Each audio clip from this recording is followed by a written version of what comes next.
설교 제목은 그러니까 날 추앙해요입니다. 그러니까 날 추앙해요. 요즘 그 결혼지옥이나 이혼 숙녀 캠프 같은 그런 프로그램을 들 때마다 드는 생각이 있습니다. 과연 진짜 이런 부부가 있을까?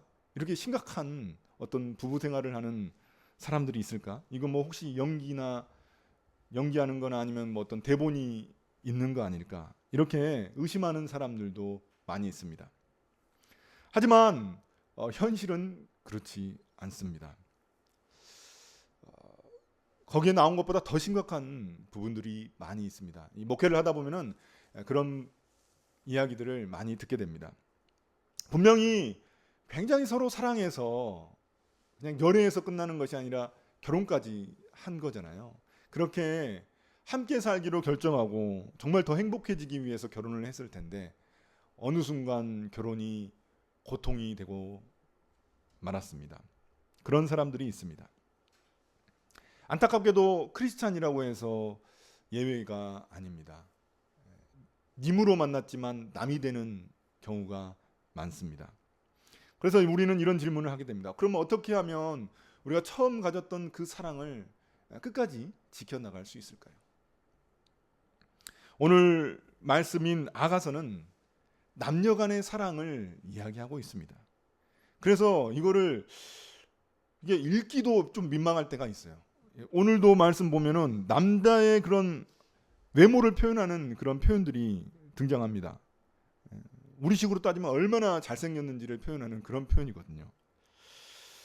그렇게 이런 아가서를 우리가 성경으로 대하고 또 함께 말씀을 듣는다는 게 굉장히 특이하게 느껴지기도 합니다. 그래서 옛날에 옛날에 설교자들은 아가서를 남녀 간의 사랑 이야기로 보지 않고 하나님과 이스라엘의 관계로 그렇게 읽기도 했습니다. 그리고 또 이제 개신교 쪽에서는 예수님과 이 교회의 관계, 성도들의 관계로 그렇게 아가서를 해석하기도 했습니다. 그러나 많은 현대의 학자들은 이 아가서를 사랑 이야기 그 자체로 읽기를 우리에게 권합니다. 왜냐하면 아가서에 나온 이런 적나라한 그런 표현들이 있거든요. 그 성적인 표현들도 있고. 그런데 그런 것들을 가지고 뭐 하나님과 이스라엘의 관계나 아니면 예수님과 우리 성도들의 관계로 보기에는 굉장히 어려움이 있습니다. 그래서 그냥 그 자체 사랑 이야기로 우리가 많이 읽습니다. 또한 이 아가서에는 특징적인 요소가 있는데 하나님이 전혀 등장하지 않습니다. 하나님이라는 단어 자체가 아예 등장하지 않습니다. 그래서 이걸 어떻게 성경으로 볼 수가 있을까 이런 생각을 하게 되죠. 무슨 연애 소설도 아니고 왜 그러면은 이 아가서가 성경 안에 들어오게 된 것일까요? 그것은 하나님이 만드신 최고의 창조 질서 중에 하나가 뭐냐면 바로 사랑이기 때문입니다. 하나님이 이 땅 가운데 만드신 정말 귀한 질서들이 많이 있습니다. 세상의 질서들이 있는데 그 중에 으뜸이고 최고인 것이 바로 사랑이기 때문입니다. 우리가 창세기를 보면 아담과 하와가 죄를 지음으로 말미암아 이 사랑의 관계가 깨어집니다. 부부들끼리 막 서로 비난하고 막 서로 막 그 벗은 몸을 막 부끄러워하고 막 그러잖아요. 이 창세기 때 죄로 말미암아 그 관계가 부부 간의 관계가 깨져버리거든요. 그 뒤로 이제 뭐 형제들 간의 관계도 깨지고 막 관계가 많이 깨지게 됩니다. 그래서 하나님은 우리에게 하나님 나라를 통해서 다시 회복된 관계를 우리에게 보여주기를 원하시는 것입니다. 그것을 바로 아가서를 통해 우리에게 알려주십니다. 아담과 하와를 통해 그 깨졌던 관계가 어떻게 회복되는지를 우리에게 가르쳐 주십니다. 그래서 오늘 말씀인 아가서 5장 2절부터 6장 3절까지의 말씀을 통해 하나님이 세우신 그 사랑의 질서가 무엇이며 그 사랑을 우리가 어떻게 지키고 회복할 수 있을지 살펴보려고 합니다. 첫째, 사랑에는 반드시 위기가 찾아옵니다. 5장 2절부터 6절까지 보시면 굉장히 재밌습니다. 여인이 잠자리에 들었습니다. 이제 옷을 다 벗고 샤워하고 잠자리에 들었어요. 근데 사랑하는 님이 찾아옵니다. 사랑하는 님이 찾아와가지고 뭐라고 부릅니까? 나의 사랑, 나의 누이 나의 사랑 티 없이 맑은 나의 비둘기 이렇게 고백하면서 머리에는 잔뜩 이슬을 머금고 이 여인을 찾아와 가지고 4절 보시면은 문틈으로 손을 집어넣습니다. 그 당시 이제 집은 문틈이 있거든요. 문틈이 있어 문틈에다가 손을 집어넣어 가지고 그 열쇠를 갖다가 어떻게든 돌려서 문을 열려고 했던 겁니다. 스토커면 굉장히 위험하죠. 무섭죠. 근데 스토커가 아니라 사랑하는 님입니다. 사랑하는 님이 그렇게 여인을 보고 싶어서 밤에 늦게 찾아온 겁니다. 뭔가 다급하고 뭔가 긴급한 일이 있었겠죠. 찾아옵니다. 근데 여자가 어떻게 생각을 합니까? 일어나기 싫어합니다. 내가 지금 손도 다 씻고 발도 다 씻고 이제 샤워 다 끝나고 이제 지금 들어가서 자려고 하는데 이게 무슨 지금 또 나가면 또 다시 이게 너무 귀찮다. 그리고 또 남자가 이렇게 저녁에 긴급하게 찾아온 거 보면은 그 전에 다퉜을지도 모르죠. 그럴 가능성이 높습니다. 그러니까 이제 이 여자가 귀찮아 그냥 돌아가라 하지 그냥 내비두고 그냥 자려고 합니다. 그러다가 갑자기 그래도 내가 열어줘야지 하면서 문을 딱 열어줍니다. 열어줬는데 어떻게 합니까? 남자는 벌써 사라지고 없습니다. 어디로 갔는지 사라져 버렸습니다. 그 앞에 부분에 보면은 이 아가서 앞에 부분에 우리가 읽어보면은 이 여성이 남성을 얼마나 사랑하는지를 알 수 있습니다. 그 둘 간에 얼마나 뜨거운 사랑이 오고 갔는지를 우리가 알 수 있습니다. 그런데 어느 순간 이 여인이 잠에서 일어나기도 싫을 정도로 귀찮아 이렇게 될 정도로 어느 순간인가 사이가 벌어진 것입니다. 분명히 그 벌어진 원인은 아마 작은 오해에서부터 시작됐을 겁니다. 여기서도 마찬가지죠. 우리가 무엇을 알 수 있습니까? 이 여인이 조금만 더 그 남자를 배려했다면, 그렇잖아요. 조금만 더 그래 일어나자 바로 일어나서 조금만 더 일찍 반응했다면 이런 일이 없었겠죠. 또 남자가 조금만 더 기다려줬다면, 이 여성을 조금만 더 기다려줬다면, 좀 더 인내했다면 이런 일이 없었겠죠. 뭐 둘 다 그렇게 안 하더라도 한 사람만 그렇게 했더라도 큰 문제는 없었을 겁니다. 그런데 둘 다 그렇지 못했습니다. 여인에게는 배려가 필요했고 그 사랑하는 남자에게는 인내가 필요했습니다. 물론 한쪽의 책임만 주장해서는 안 됩니다. 야, 네가 배려했어야지, 네가 좀 더 인내했어야지 이렇게 말할 수는 없습니다. 사랑은 우리가 함께 지켜 나가야 되기 때문입니다. 부부간의 사랑도 그렇습니다. 부부간의 사랑도 사랑의 위기는 뭐 한 방의 큰 사건에서 부렸다는 게 아닙니다. 막 엄청난 사건 때문에 막 서로 다투고 크게 다투고 그런 게 아닙니다. 작은 실수와 오해들이 쌓여가지고 그것에서부터 소통이 안 되다 보니까 서운하게 되고 그걸 통해서 큰 문제로 발전하게 되는 것이죠. 저 역시 그 아내와 이제 아내 이야기를 해서 죄송하지만 아무튼 이게 사랑 이야기라 해서 다른 말할 사람이 없습니다. 아내밖에는 말할 사람이 없는데 그 아내랑 이제 저도 이제 다툴 때가 한 번씩 있는데 최근에는 이제 음식물 쓰레기통 뚜껑을 안 닫았다고 해가지고 다툰 적이 있습니다. 분명히 엊그제 쓰레기 뚜껑을 닫으라고 이야기를 했는데 이제 안 닫았어요. 그 다음 또 한 번 안 닫았어요. 또 한 번 안 닫으니까 이제 화가 난 거죠. 화가 나서 이제 막 저한테 화를 내면서 경고를 날렸습니다. 저는 기억이 안 나죠. 이렇게 두 번 이야기해도 남자는 원래 그러거든요. 한 대여섯 번 이야기해줘야 이게 기억이 나는데 기억이 안 나죠. 그리고 뭐 이제 제 머릿속에 이제 아마 뭐 아직 한여름도 아닌데 뭐 좀 놔둬도 되지 이런 생각이 있었을지도 모르겠습니다. 아무튼 저는 아내가 조금만 더 한 번 더 인내해 주기를 바랐고 왜 나한테 화를 내고 있지? 이렇게 좀 더 인내해 주기를 바랐고 또 아내는 제가 좀 더 세심하게 배려해 주기를 좀 더 잘 듣고 이렇게 해 주기를 바랬던 것이죠. 물론 이제 상황에 따라서 또 바뀌기도 합니다. 제게 필요한 게 인내일 수도 있고 또 아내에게 필요한 게 배려일 수도 있습니다. 아무튼 이런 작은 선택들이 작은 오해를 만들지 않는 이런 모습들을 선택들을 통해서 사랑을 지켜나갈 수 있게 됩니다. 우리와 그 하나님과의 관계도 마찬가지입니다. 우리가 믿음의 길을 가게다 보면은 항상 좋은 길만 있는 것이 아닙니다. 우리가 위기를 겪기도 합니다. 그 위기는 대부분 하나님에 대한 오해에서 비롯될 때가 많이 있습니다.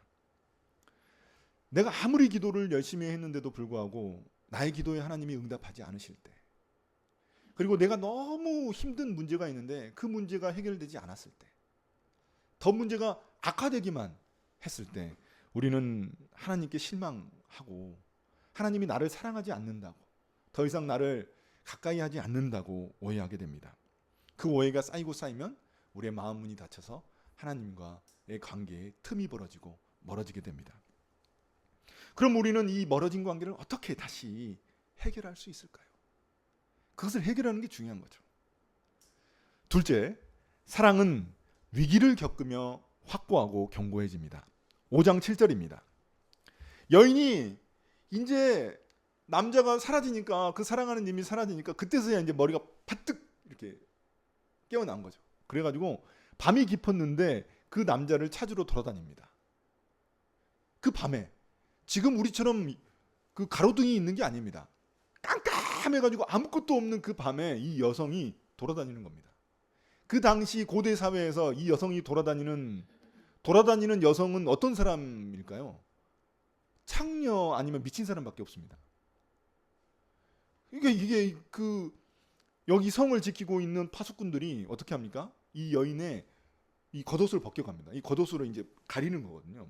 모습을 가립니다. 그 중동에서는. 그리고 그걸 갖다가 이제 겉옷을 벗겨가고 이 여성을 때립니다. 때리고 매질을 합니다. 그러니까 이 여성이 그런 일이 일어날지 몰랐을까요? 알았죠. 지금 밖에 나가가지고 이러고 하다가는 큰일 날 줄 알았죠. 그럼에도 불구하고 그 님을 찾아서 나선 것입니다. 그러니까 어떤 위기를 겪고 나면은 또 진짜 내가 이 사람을 어떻게 생각하고 있는지, 내가 얼마나 이 사람을 사랑하는지 깨닫게 되고는 합니다.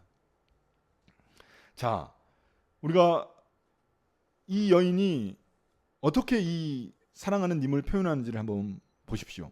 5장 10절부터 16절인데 그 님의 외모를 엄청 찬란하게 묘사합니다.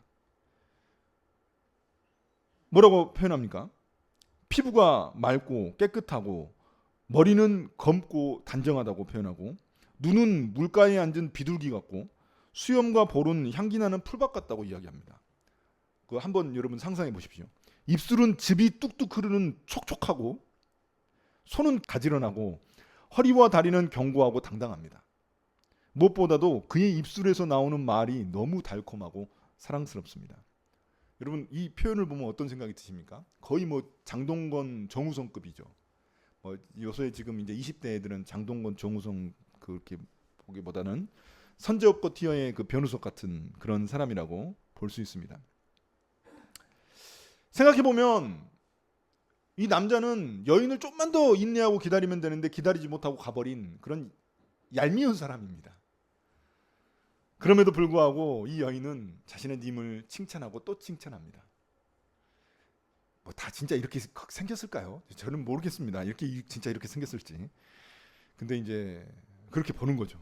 그 위기 속에서 이제 오히려 내가 그 사랑하는 님을 얼마나 내가 좋아하고 얼마나 그런 사람인지 이제 깨닫게 되는 것이죠. 깊이 깨닫게 되는 것입니다. 그럼 우리의 모습을 좀 보겠습니다. 우리는 얼마나 사랑하는 사람들의 외모를 자주 칭찬하고 있습니까? 부부가 오래 살다 보면은 잘 외모에 대한 이야기를 잘 하지 않습니다. 그래도 이제 좀 좋은 부부관계가 좀 좋은 부부들은 아유 오늘 예쁘네, 오늘 어우 멋지게 보이네, 이 정도는 합니다. 그러나 무슨 뭐 아유 당신의 머리깔이 무슨 잘잘 흐르고 막 입술은 촉촉하고 막 눈은 막 비둘기 같고 이런 이야기는 거의 안 합니다. 구체적으로 칭찬 안 합니다. 그런데 여기 아가서에 보면은 가장 두드러진 특징이 뭐냐면 입술이 너무 달콤해요. 상대방을 표현하는 그 표현이 너무 아름답습니다. 특별히 이 아가서 1장에 보면은 남자가 여인을 표현합니다. 이 여인이 술라미 여인이거든요. 이 술라미 여인은 어떤 여인이냐면 형제들이 이 여인을 좀 미워했습니다. 그래가지고 이 여인한테 이 포도원을 이제 지키라고 시킨 거예요. 그러니까 이 포도원에서 이제 농사를 짓다 보면 얼마나 새카맣게 타겠습니까? 새카맣게 탔어요. 이 술람이 여인이 그래서 새카맣게 탄 여인이에요. 그 당시에도 이 굉장히 피부가 고운 여인들이 선호됐습니다. 아름답다고 생각했는데 이거 새까맣게 타가지고 뭐 사람들이 보기에는 객관적인 눈으로는 별로죠. 그런데 이 님은, 이 사랑하는 님은 이 여인의 외모가 개다리 장막 그리고 솔로몬의 휘장 같다고 이야기합니다. 이 솔로몬의 휘장이 얼마나 아름답고 화려합니까? 근데 이 여인을 그렇게 보는 것입니다. 네. 그런 입술의 말, 아름다운 말을 가지고 있습니다. 또 이 여인도 남자를 어떻게 표현합니까? 이 사랑하는 님을 이런 표현을 하기가 굉장히 쉽지 않은데 그렇게 표현하고 칭찬을 해줍니다. 진짜 그렇게 생겨서 그럴까요? 이 여인이 검는데 검은 건 이게 객관적으로 아니라니까요. 근데 그렇게 보는 이유는 그 여인의 존재 자체를 사랑하는 거죠. 그 남성의 그 존재 자체를 사랑하는 겁니다. 어떻게 생겼는지는 중요하지 않습니다. 그냥 사랑하면 그 존재 자체가 좋은 거죠. 단점도 좋게 보이는 거죠. 네. 그렇습니다. 우리는 부부 사이에도 우리가 이게 부부 사이나 뭐 이럴 때 객관적으로 막 보려고 하죠, 사람을. 그래서 막 사랑하는 님도 이게 아유 뭐 객관적으로 봐서는 뭐 그렇게 말할 수가 없죠. 그러나 그 존재 자체를 사랑하게 될 때 우리는 그런 표현을 쓸 수가 있습니다. 어색하고 좀 이상하죠. 그렇지만 그 표현을 쓸 수 있다는 겁니다. 네. 여러분들 아직 결혼하지 못한 분들 입술이 아름답고 매력적인 그런 사람을 만나기를 축복합니다. 그런데 우리가 여기서 끝나는 것이 아니라 하나님과 우리의 관계도 한번 생각을 해봐야죠. 아가서를 보면서 주님도 우리를 보실 때 우리가 객관적으로 봐서 뭐 얼마나 좋은 게 많이 있겠습니까? 예? 우리가 모진 부분이 얼마나 많습니까? 연약한 부분 얼마나 많습니까? 그런데 주님이 우리를 객관적으로 따진다고 한번 생각해 보십시오. 너는 객관적으로 봤을 때 너는 영 아니야. 내가 봤을 때 너는 좀 이쪽이 너무 많이 부족해.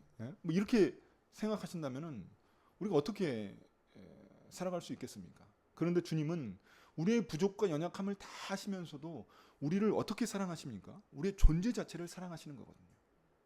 너 존재 그 자체를 사랑한다고 우리에게 말씀해 주십니다. 그러니까 그 어떤 사람도 주님 앞에 나아갈 수 있는 것이죠. 그 존재 자체를 주님께서 사랑하시기 때문입니다.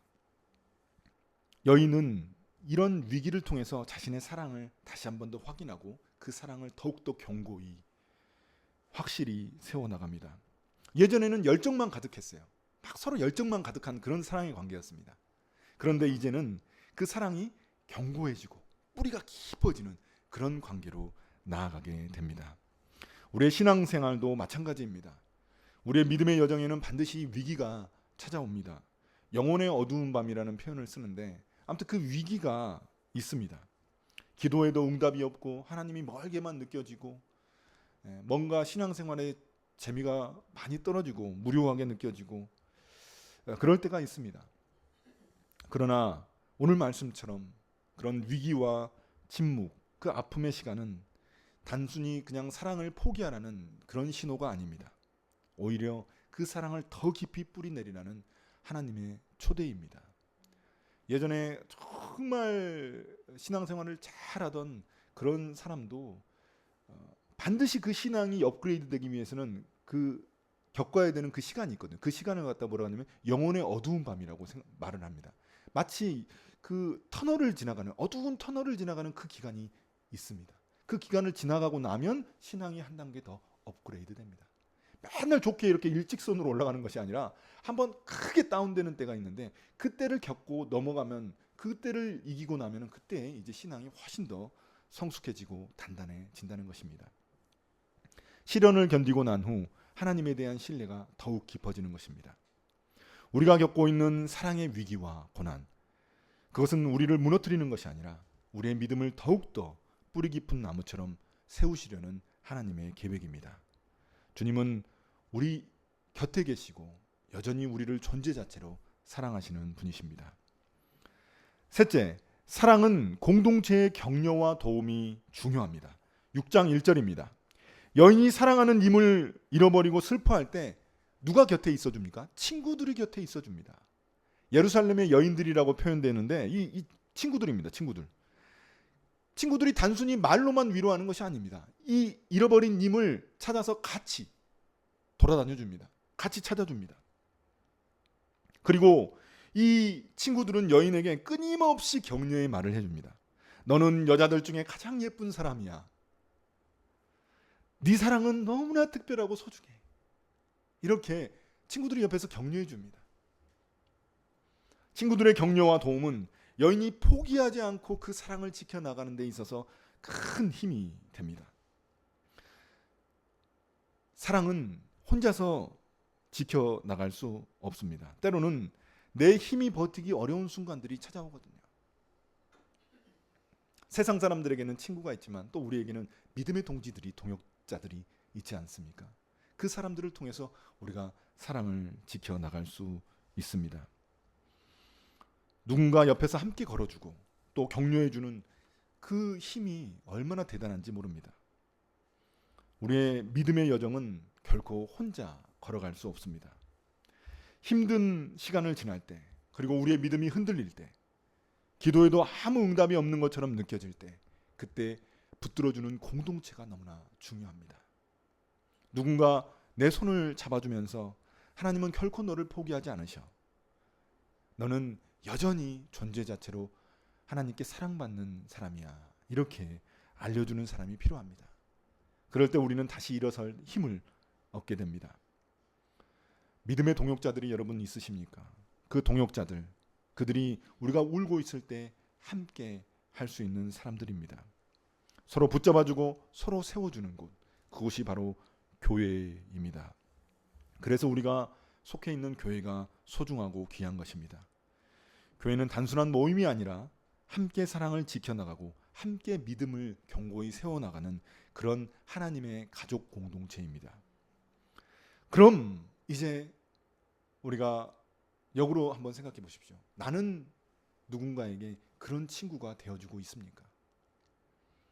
내 주위에 지쳐 있는 사람들, 사랑에 실망하고 사랑을 잃어버린 듯한 사람들, 믿음이 흔들리고 있는 그런 사람들이 우리 주위에도 있습니다.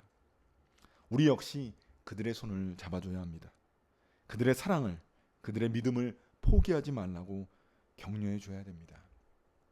하나님이 너를 얼마나 사랑하시는지, 너는 하나님이 너를 얼마나 사랑하는지 알아? 하나님은 너와 함께 하셔. 이런 말들을 통해서 그들을 격려해주고 세워주는 것이 필요합니다. 오늘 우리는 사랑을 지켜내기 위해, 또 신앙을 견고히 세워나가기 위해 혼자가 아니라 함께 걷는 공동체임을 기억해야만 합니다. 그래서 우리 교회 이름도 함께 걷는 교회이지 않습니까? 사랑은 공동체 안에서 더욱 깊어지고 믿음도 공동체 안에서 더욱 견고히 세워지는 것입니다. 사랑하는 성도 여러분, 이제 말씀을 마무리하려고 합니다. 제가 제일 좋아하는 드라마 중에 하나가 나의 해방일지입니다. 구씨 아저씨 참 좋은데, 거기 보면 연미정이라는 그런 여자 주인공이 등장합니다. 그녀는 한 번도 제대로 사랑을 받아본 적이 없습니다. 뭐 가족한테도 마찬가지고 이 사랑하는 남자친구한테도 그렇게 깊은 사랑을 받아본 적이 없는 그런 여성입니다. 그래서 맨날 표정이 똑같죠. 웃지 않죠. 굉장히 가여운 사람입니다. 그러다가 우연히 자기 집에서 그 일을 하는 구씨 아저씨를 보게 되죠. 구씨를 발견합니다. 그리고 연미정이 그 사람한테 한 말이 있습니다. 자세히 지켜보다가 그 사람에게 한 말이 있죠. 나는 한 번은 채워주고 싶어. 그러니까 날 추앙해요. 이 추앙이란 말이 어떤 의미일까요? 우리는 종교적인 의미로만 사용하는데, 이 추앙이란 말은 있는 그대로 존재 그 자체로 그 사람을 사랑하는 겁니다. 어떤 조건을 따지지 않는 겁니다. 그냥 이 사람이 잘났든 못났든 그냥 그 존재 자체로 그 사람을 믿어주고 신뢰하고 그 사람을 세워주는, 그 사람을 사랑하는, 그것을 바로 추앙이라는 단어로 표현하고 있습니다. 그것이 바로 하나님이 우리에게 바라시는 그런 온전한 사랑입니다. 세상에는 항상 조건이 따르죠. 뭐가 잘났는지, 뭐가 못났는지, 뭐가 앞섰는지, 뭐가 뒤섰는지, 이런 뭐가 예쁜지, 뭐가 안 예쁜지, 이런 것들을 다 따지지만 하나님은 우리를 그렇게 사랑하시거든요. 우리의 존재 그 자체로 우리를 사랑하십니다. 그러므로 우리가 해야 될 일도 역시나 마찬가지입니다. 사람을 그 존재 자체로 사랑하는 것이 필요합니다. 그래서 교회를 이 땅 가운데 세우신 것이죠. 존재 자체로 그 사람을 사랑하는 그 모습이 우리에게 필요하기 때문입니다. 아가서는 우리에게 그런 사랑을 알려주고 있습니다. 제가 처음 앞에서 질문했던 그 질문을 기억하십니까? 어떻게 하면 우리는 처음 가졌던 그 소중한 사랑을 지켜나갈 수 있을까요? 그 답이 바로 여기에 있습니다. 위기 앞에서 서로를 향한 배려와 인내로 그 사랑을 지켜나가고, 또 아픔 속에서도 자신의 사랑을 확인하고 그 사랑의 뿌리를 깊이 내려나가고, 공동체 안에서 서로를 격려하고 함께 걸어가는 것입니다. 이번 주에 여러분들한테 과제 하나를 드리겠습니다. 여러분이 사랑하는 사람에게 작은 칭찬 하나 한번 해보십시오. 칭찬들 중에 물론 내적인 칭찬보다도 더 좋은 것은 외적인 칭찬입니다. 그 사람의 외모를 보고 칭찬해주고,